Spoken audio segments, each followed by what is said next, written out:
Di sini admin kongsikan sinopsis mega drama Takdir Itu Milik Aku episode 1 berdasarkan novel Siti Rosmizah yang telah admin tulis semula untuk memudahkan pemahaman dan menghargai karya penulis. Di sebuah kampung, tinggal seorang gadis cantik bertudung bernama Dian dan setiap pagi dia selalu bersiar-siar menjual nasi lemak dan pelbagai jenis kuih-muih. Tidak lama selepas itu, gadis yang hidup susah sejak kecil itu bertemu dengan Pak Akob yang mengingatkannya bahwa sekarang sudah pukul 7 yang memerlukan Dian pergi ke sekolah.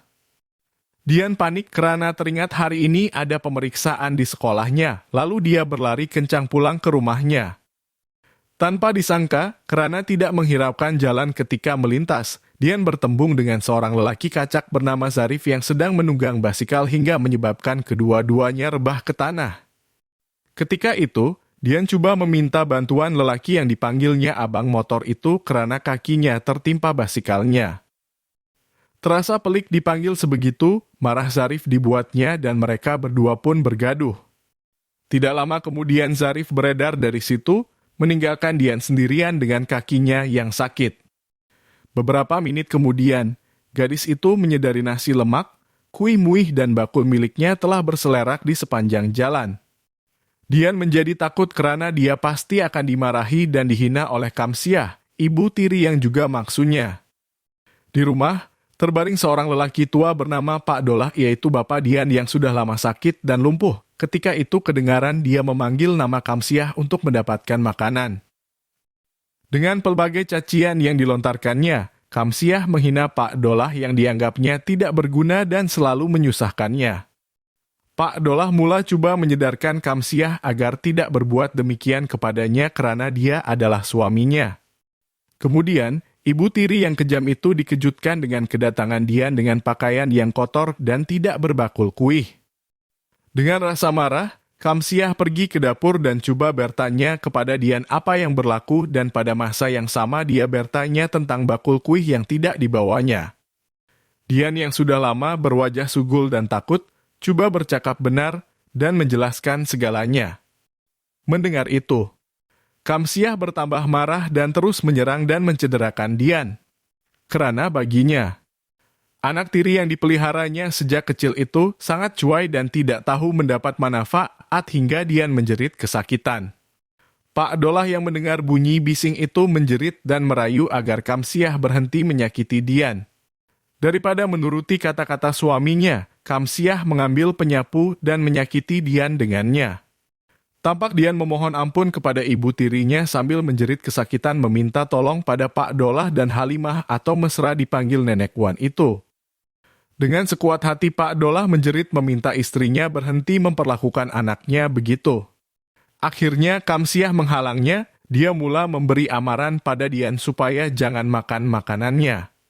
Lalu dia pergi meninggalkan gadis itu yang masih menangis karena merasakan sakit itu. Kemudian ayahnya yang hanya mampu baring di atas katil memanggil Dian untuk bertanyakan keadaannya. Ketika itu Dian berpura-pura bahwa semuanya baik. Pak Dolah kemudiannya mengingatkan anaknya supaya segera ke sekolah karena ada peperiksaan. Tetapi Dian memberitahunya bahwa dia akan memberinya makan terlebih dulu dan akan meminta maaf daripada Ciku karena lambat datang ke sekolah. Mendengar anak tirinya akan ke sekolah, Kamsiah kembali berang dengannya. Dia memberi amaran keras kepada Dian supaya tidak pergi ke sekolah dan juga makan. Dia melakukan ini sebagai hukuman atas apa yang telah Dian lakukan, yaitu menghancurkan jualannya. Jika Dian masih berani melakukannya, pasti Kamsiah tidak teragak-agak untuk menyeksanya. Ketika Dian coba memujuk Kamsiah bahwa hari ini ada peperiksaan di sekolah sebagai persediaan menghadapi tamat pengajian sekolah nanti, wanita jahat itu masih tidak mempedulikannya yang membuatkan Dian menangis tanpa henti.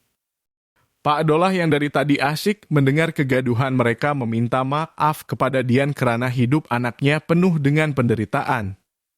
Gadis yang benar-benar baik hati itu meminta ayahnya untuk tidak mempersoalkan perkara ini. Selepas Dian pergi, Pak Dolah berdoa kepada Tuhan agar dijauhkan anak perempuannya daripada orang jahat. Keesokan harinya di dapur, Nenek Wan hendak pergi kerja dengan keadaan yang masih sakit. Mengetahui perkara itu, Kamsiah segera menegur ibunya supaya tidak terlalu memaksa diri dengan bekerja apatah lagi untuk membiayai sekolah Dian yang baginya adalah anak yang jahil. Nenek Wan marah dan menasihati Kamsiah supaya tidak bertindak begitu, karena lagi pun Dian adalah anak yatim piatu dari arwah kaklongnya sendiri. Nenek tua itu turut mengingatkan anak bongsunya supaya menjaga Pak Dolah seperti kewajiban seorang istri terhadap suaminya. Karena dahulu, selepas kaklongnya meninggal dunia, Kamsiah dengan senang hati bersetuju untuk menggantikan tempatnya sebagai istri dan juga menjaga Dian seperti anak kandungnya. Tidak terhenti di situ, Nenek Wan turut membawa isu uang dan harta Pak Dolah yang telah dirampas oleh Kamsiah untuk pelaburan dan sehingga kini tidak ada hasil. Begitu juga dengan pertolongan arwah Kaklong dan Pak Dolah dahulu ketika dia dibuang dan diceraikan oleh suaminya Kamal dan jatuh miskin, namun Kamsiah tidak pernah menyadari perbuatan baik mereka. Ketika itu, Nenek Wan asyik meminta anaknya bertaubat. Tetapi Kamsiah yang hatinya sudah menjadi batu tidak mempedulikan perkara ini dan meminta ibunya diam. Tidak lama kemudian, Dian yang telah menjual nasi lemak dan kuih mui itu pulang dan memberitahu bahwa jualannya sudah habis. Bukannya gembira, Kamsiah justru memarahi anak tirinya itu karena lambat pulang. Dian pun menjelaskan penyebabnya bahwa dia telah membantu Mak Senah mengemas dan menghantar mie goreng ke warung, dan dia juga dibayar 5 ringgit. Makin geram Kamsiah mendengarnya, karena Dian hanya mahu dibayar 5 ringgit yang uang itu hanya seharga makanan kucing. Kemudian ibu tiri yang juga kejam itu menyuruh Dian berhenti bersekolah untuk menjadi orang gaji menggantikan Nenek Wan di rumah orang kaya itu untuk menampung keperluan rumah ini termasuk makanan untuk Pak Dolah. Jika Dian menolak, Kamsiah memberi amaran keras dengan memberi makan Pak Dolah batu. Mendengar semua ini, Dian hanya mampu menangis dan tidak mampu berbuat apa-apa. Sementara itu, Nenek Wan yang sedari tadi memerhatikan anak bongsunya memarahi cucunya hanya mampu berdoa kepada Tuhan agar Kamsiah segera insaf dan sadar akan kesilapannya. Pada hari pertama Dian sebagai orang gaji di sebuah rumah mewah itu, dia dikejutkan dengan kekecohan antara Elina yang berusia 10 tahun dan pemilik rumah Datin Munirah yang hanya karena tercetus daripada bunyi radio yang berbunyi nyaring di tingkat bawah. Mengetahui Dian adalah pekerja baru di rumah itu, Datin Munirah sewenang-wenangnya menyuruh Dian membuatkannya minuman fresh orange dengan sikap angkuh. Ketika menghantar minuman ke bilik Datin Munirah, Dian dikutuk berbau busuk dan berwajah hodoh. Tidak lama kemudian, radio kembali bising sehingga menyebabkan Datin yang sombong itu berang dan menyuruh Dian mematikannya. Menyadari tuannya pemarah, Dian bergegas turun ke bawah untuk mematikan radio. Selepas radio dimatikan, seorang lelaki yang benar-benar menghidupkan radio menjerit marah dan tertanya-tanya siapa yang berani mematikan radionya. Dian begitu terkejut apabila mengetahui lelaki itu sebenarnya abang motor yang telah menyebabkan malangnya beberapa hari lalu.